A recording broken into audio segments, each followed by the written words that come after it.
గాంజా అనేది ఎంత విపరీతంగా ఈ రోజున ఇది వరకు కొన్ని ప్రాంతాలకు మాత్రమే అది పరిమితమై ఉండేది. ఇప్పుడు మొత్తం పల్లెల్లో ప్రతి చోట ప్రతి చిన్న చిన్న బడ్డీ కొట్టుల్లో కూడా ఈజీగా దొరికేసే విధంగా స్ప్రెడ్ అయిపోయి ఉంది ఈ గాంజా.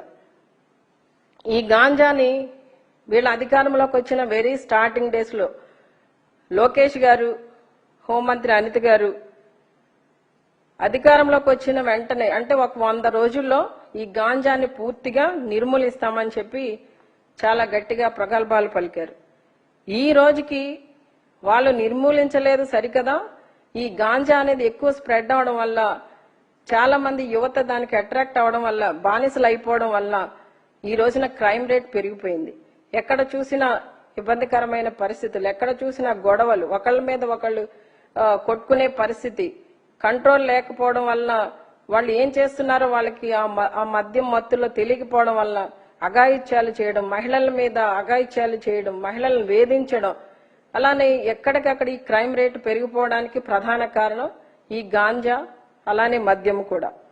ఈ రోజున ఈ విద్యా సంస్థల్లో పబ్లిక్ ప్లేసుల్లో ఎక్కడ కాల్స్తే అక్కడ ఈ గాంజా దొరుకుతుంది మన రాష్ట్రంలో. ఇలాంటి పరిస్థితిలో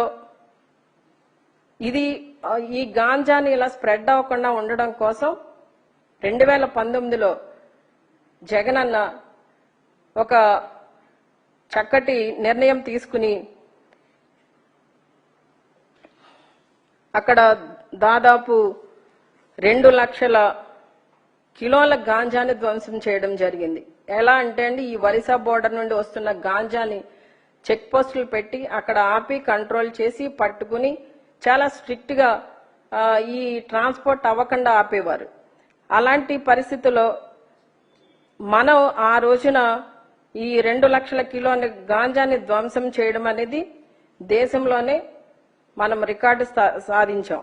అంతేకాకుండా ఈ గాంజాని నిరోధించడంలో మనం టాప్ లో ఉన్నామని ఆ రోజున జాతీయ నార్కోటిక్ కంట్రోల్ బోర్డు వాళ్ళు కూడా మనకి ప్రశంసలు ఇవ్వడం జరిగింది. అంటే ఈ రోజున మనము కంట్రోల్ చేసిన దాన్ని, మనం గాంజాని మన గవర్నమెంట్ లో మనం కంట్రోల్ చేసి ఆపరేషన్ పరివర్తన ద్వారా కూడా మనం ఆ రోజున దాదాపు 7,552 ఎకరాల్లో ఈ గాంజా సాగుని ధ్వంసం చేస్తే మన గవర్నమెంట్ లోనే ఈ గాంజాని మనం పెంచి పోషించామని హోంమంత్రి అనిత గారు మాట్లాడడం జరిగింది. మనం పెంచి పోషించామో ధ్వంసం చేశామో కూడా క్లారిటీ లేకుండా ఏది పడితే అది మాట్లాడేసి ఈ రోజున రాష్ట్రంలో ప్రతి గ్రామంలో కూడా ప్రతి చిన్న చిన్న బడ్డీ కొట్టుల్లో కూడా ఈ గాంజాని చేరే విధంగా చేస్తుంది. ఎవరి ప్రభుత్వం, ఎవరు ఎక్కువగా ఈ గాంజా వ్యాపారాలని, మద్యం వ్యాపారాలని, ఈ డ్రగ్స్ ని ప్రోత్సహిస్తున్నారన్నది మీరు ఆలోచన చేయాలి. ఈ రోజున మీ దగ్గర అధికారం ఉంది కదా, మీ అధికారాన్ని ఉపయోగించి, మీ పోలీస్ వ్యవస్థను ఉపయోగించి ఎందుకు వీటిని కంట్రోల్ చేయలేకపోతున్నారు? కంట్రోల్ చేయవలసిన బాధ్యత మీకుందా లేదా అని చెప్పి మేము అడుగుతున్నాం. ఈ రోజున ఈ గాంజా సాగుని 100 రోజుల్లో కంట్రోల్ చేస్తామని చెప్పిన లోకేష్ గారు, అనిత గారు మరి ఇన్ని రోజులైనా కూడా ఇంకా 567 రోజులైంది ఇప్పటికి, అయినా కూడా కంట్రోల్ చేయలేకపోవడం, మరి ఇప్పటికైనా కంట్రోల్ చేస్తారా లేదా అని చెప్పి మేము ప్రశ్నిస్తున్నాం. ఈ రోజున ఈ గాంజా వల్ల, ఈ డ్రగ్స్ వల్ల, మద్యం వల్ల ఎంతో మంది యువతులు తమ జీవితాన్ని నాశనం చేసుకుంటున్నారు, వాటికి బానిసలైపోయి. దాన్ని కంట్రోల్ చేయవలసిన బాధ్యత ఎవరిదండి? ప్రభుత్వానిది. ఈ రోజున మరి ప్రభుత్వం అసలు ఎక్కడా కూడా చీమ కుట్టినట్టు కూడా లేకుండా, వీటిని ఏం పట్టించుకోకుండా వాటిని వాళ్ళ నాయకులు, కార్యకర్తలకి సంపదను సృష్టించే విధంగా వాడుకోవడం అనేది ఇంకా బాధాకరం.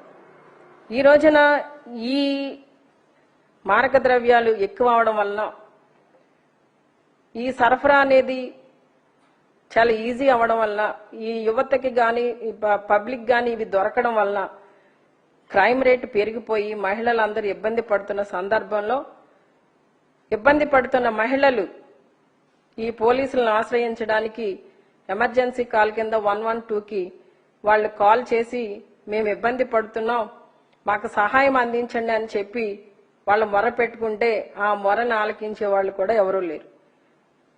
ఆ విషయాన్ని ప్రస్తావిస్తూ గౌరవ ముఖ్యమంత్రి చంద్రబాబు నాయుడు గారికి కేంద్ర హోంశాఖ మంత్రి అమిత్ షా గారు ఒక లేఖ రాయడం జరిగింది. ఆ లేఖలో ఆయన ఏ విధంగా పెట్టాలో ఆ విధంగా పెట్టారు. ఇప్పటికీ దానికి ఆన్సర్ ఇచ్చేవాళ్ళు లేరు. మన ప్రభుత్వంలో, మన జగనన్న ప్రభుత్వంలో ఇలాంటి కాల్స్ వస్తే ఎవరైనా ఆపదలో ఉన్నాము, అవసరంలో ఉన్నాము అని మహిళలు ఇబ్బందికరమైన పరిస్థితిలో ఉండి ఫోన్ చేస్తే 2 నుండి 5 నిమిషాల్లో వాళ్ళకి రెస్పాండ్ అయి మనం హెల్ప్ చేయడం జరిగేది. కానీ ఈ రోజున 25 నిమిషాలైనా కూడా ఎక్కడా కూడా వాళ్ళు స్పందించట్లేదు. అంటే ఈ రోజున పరిస్థితి ఎంతగా దిగజారిపోయింది, పోలీసు వ్యవస్థని ఎంత నిర్వీర్యం చేశారనేది అర్థమవుతుంది. ఎంతసేపు కూడా ఈ పోలీస్ శాఖని వాళ్ళు ప్రజలను రక్షించడానికి, ప్రజలకు అవసరమైనప్పుడు స్పందించడానికి కాకుండా వైసీపీ నాయకుల మీద, కార్యకర్తల మీద పోలీసు కేసులు, అక్రమ కేసులు పెట్టడానికి, వాళ్ళని ఇబ్బంది పెట్టడానికి, వాళ్ళు ఏదైనా కార్యక్రమాలు చేసుకుంటుంటే లేదా ఏదైనా ఫ్లెక్సీలు కట్టుకుంటుంటే వాటి మీద వెళ్లి చర్యలు తీసుకోండి, వెళ్లి ఆ ఫ్లెక్సీలు దగ్గరుండి ఇప్పించండి, లేకపోతే వాళ్ళని తీసుకొచ్చి పోలీస్ స్టేషన్ లో కూర్చోబెట్టండి, సోషల్ మీడియాలో ఏదైనా పోస్ట్ పెడితే అదిగో వాళ్ళని తీసుకొచ్చి లోపలేయండి అని ఇలా వాళ్ళ స్వప్రయోజనాల కోసం వాడుకుంటున్నారే తప్ప ఎక్కడా కూడా ఈ రోజున పోలీస్ శాఖని వాళ్ళ డ్యూటీ వాళ్ళని చేయనిచ్చే పరిస్థితి అయితే ఈ రోజున ఈ కూటమి ప్రభుత్వంలో లేదు. ఈ పోలీసులందరూ కూడా మరి ఈ రోజున ఏ స్థానానికి పడిపోయారండి? కేంద్రం ఇచ్చిన నివేదిక ఏదైతే ఉందో, కేంద్రం ఇచ్చిన ర్యాంకింగ్ ఏదైతే ఉందో, రాష్ట్రాలు, కేంద్ర పాలిత ప్రాంతాలను కూడా కౌంట్ చేసుకుంటే వీళ్ళ 36వ స్థానంలో ఈ ర్యాంకింగ్ లో ఉన్నారు. జగనన్న ప్రభుత్వంలో ఇదే పోలీసులకి 86 మెడల్స్ ఒకే ఇయర్ లో రావడం అనేది చాలా గొప్ప విషయం. అంటే పోలీసుల యొక్క పనితీరుకి ఆ రోజున కేంద్రం ఇచ్చిన అవార్డ్స్, రివార్డ్స్ అవి. మరి ఈ రోజున అదే పోలీసులు ఎందుకు 36వ స్థానానికి పడిపోయారని మేము ప్రశ్నిస్తున్నాం.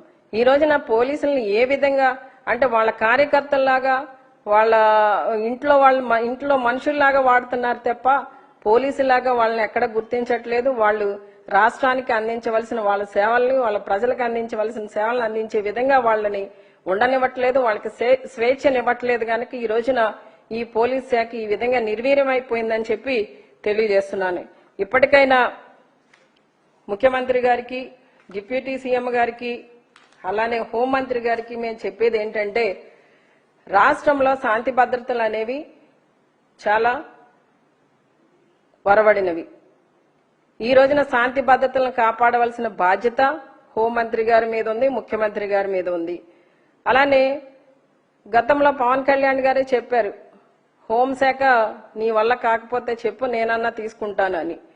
మరి ఆ పరిస్థితి రాకుండా ఈ రోజున ప్రజలకి శాంతి భద్రతలు ఏ విధంగా ఇవ్వాలి, అలానే ఈ డ్రగ్స్ ని, గాంజాని, ఈ పేకాటల్ని ఏ విధంగా కంట్రోల్ చేయాలో ఆలోచన చేయండి.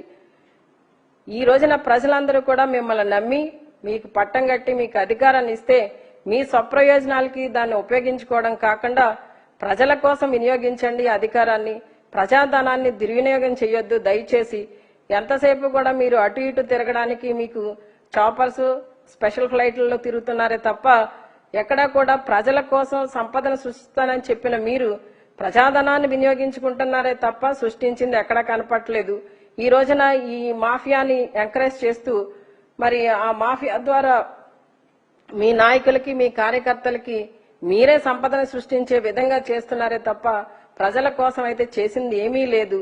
కనుక ఇక నుండైనా మీ పద్ధతి మార్చుకుని ప్రజలకి మంచి చేయడానికి ఆలోచన చేయాలని చెప్పి కోరుతూ, మరి వైసీపీ నాయకుల్ని, కార్యకర్తల్ని ఇబ్బంది పెట్టడమే లక్ష్యంగా కాకుండా ప్రజలకి మంచి చేయాలన్న ఆలోచనతో పనిచేయాలని చెప్పి మీకు తెలియజేస్తూ సెలవు తీసుకుంటున్నాను.